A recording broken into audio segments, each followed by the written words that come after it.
ဘယင်ကအဲ့ဒီတရတိဒီဟုသောအကြောင်းကြောင့်စစ်အင်္ဂါ၄ပါးနဲ့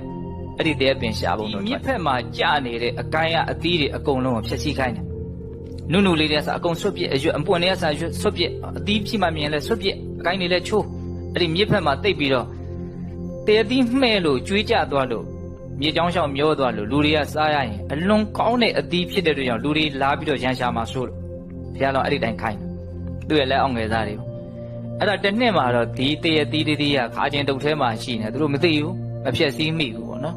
အဲ့ဒါကြီးကမှဲ့လာတဲ့အခါကျတော့ကြွေးကြပြီးတော့မြေကြောင်းရှောင်မျောသွားပြီးတော့အစဉ်ရေချိုးပေးနေတဲ့စင်ဥရိယရတဲ့အခါကျတော့သူ့ရဲ့ဘင်ကိုဆက်တာတယ်တည်းရတယ်အကြီးဆိုတော့အဲ့ဒါနဲ့ခွဲစားကြတဲ့အခါကျတော့အရသာသူတို့ဒီမှာရှိတဲ့ဘယ်တရက်နဲ့မှမတူဘူးဟာတော်ထူးဆန်းတယ်ဆိုပြီးတော့ဘယင်ကအဲ့ဒီတရက်ဒီဟုသောအကြောင်းကြောင့်စစ်အင်္ဂါ၄ပါးနဲ့အဲ့ဒီတရက်ပင်ရှာပုံတော်ထွက်တယ်ဒါမြစ်ထဲကမျောလာတာဆိုတော့အပေါ်မှာရှိမယ်ပေါ့ဟုတ်လားအဲ့ဒါနဲ့ရှာမတော်ထွက်တော့တွေ့ရောအဲ့ဒီတက်ပင်ဟောဒီအပင်တွေ့ပြီဆိုတော့အဲ့ဒါနဲ့အဲ့ဒီအပင်ကြီးအောက်မှာခြံရံပြီးတော့ညအိတ်ကြတာတဲကြတာပေါ့နော်ပြီးရင်တရတိခုပြန်မယ်ပေါ့အဲ့ဒါသူတို့ကလည်းဒီလိုအိတ်နေတဲ့ခါကျညရောက်တဲ့ခါကျတော့မြောက်တွေကလည်းပဲဒီတရတိစားနေကြဆိုတော့လာကြတာအောက်မှာလူတွေအိတ်တာကိုတတိမထားမိလို့လားခက်လန်းလန်းမအိတ်လို့လားဘလို့လဲတော့မသိဘူးမြောက်တွေလည်းလာကြတာအများကြီးအဲ့ဒါဘုရားလောင်းလည်းပါအဲ့လိုနဲ့သူတို့ညာရေးတကောင်လောက်ရောက်တော့လူတွေကနိုးရောဟောအတန်ကြားတော့နိုးမှာပေါ့ဟာမြောက်တွေဆိုတော့အဲ့ဒီတဲ့ပင်ကြီးကိုအကုန်လုံးစစ်သားတွေကဝိုင်းထားလိုက်တယ်မြောက်သားလဲစားကျင်လို့လဲဖြစ်မယ်ပေါ့အဲ့ဒါနဲ့မြောက်တွေကကြောက်ကြလန့်ညဘင်ကြီးကလည်းဒီတိုင်းပဲမီးထွန်းပြီးတော့ကြည်နေတာနော်ဒီမြောက်တွေဘာတွေလဲမသိဘူးဆိုတော့ကြည်နေတာဟုတ်လား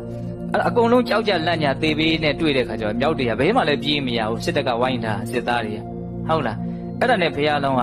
ဒီအမျိုးတွေအတွက်ငါအသက်ကိုပေးမယ်လို့သူစဉ်းစားနေတဲ့အဲ့ဒါနဲ့ဘာလုပ်တုံးဆိုတော့အဲ့ဒီမြစ်ဘက်ကိုထွက်နေတဲ့အကိုင်းဘက်မှာတက်ပြီးတော့တစ်ဖက်ကန်းကိုအလွန်ကြီးမားတဲ့ခွန်အားနဲ့ခုန်လိုက်တယ်ရောက်သွားတယ်ဟိုဘက်ကိုရောက်သွားပြီးတော့မှသူຫນွယ်ကြိုးရှာတယ်တဲ့တော်တယ်မှာမြန်ပဲຫນွယ်ကြိုးရှာအဲ့ຫນွယ်ကြိုးရှာပြီးတော့အဲ့ဒီຫນွယ်ကြိုးကိုတစကိုအဲ့ဒီဘက်ကမြစ်ကမ်းဘက်ကတစ်ပင်မှာသူချီတစကိုသူ့ခါမှာချီပြီးတော့အဲ့ဒီအမြင့်အပင်ပေါ်မှာတက်ပြီးတော့ဒီသေးအပင်ကိုပြန်ရောက်အောင်သူပြန်ခုန်လိုက်တယ်ဟုတ်လားအဲ့ဒီမှာသူမေလျော်မှုတစ်ခုတွက်ချက်မှုတစ်ခုလိုသွားတာဒီကျိုးဟာဝိတ်နဲ့နည်းနည်းအိတ်နေလို့ရှိရင်နော်ကျိုးကတိုးသွားမယ်လေအဲ့ဒီအိတ်စာလေးကိုသူမတွက်မိဘူးတဲ့အဲ့ကြောင့်မလို့သူကတစ်ပင်မော်ကိုသူကရှောရှူရှူရောက်မသွားဘူးတကယ်လို့ရောက်သွားတယ်ဆိုရင်တော့အဲ့ဒီတစ်ပင်မော်မှာအဲ့ဒီကျိုးတစားကိုခြီလိုက်ရင်ပြီးပြီအဲ့ဒီကျိုးလျှောက်သူတို့သွားကြရုံပဲ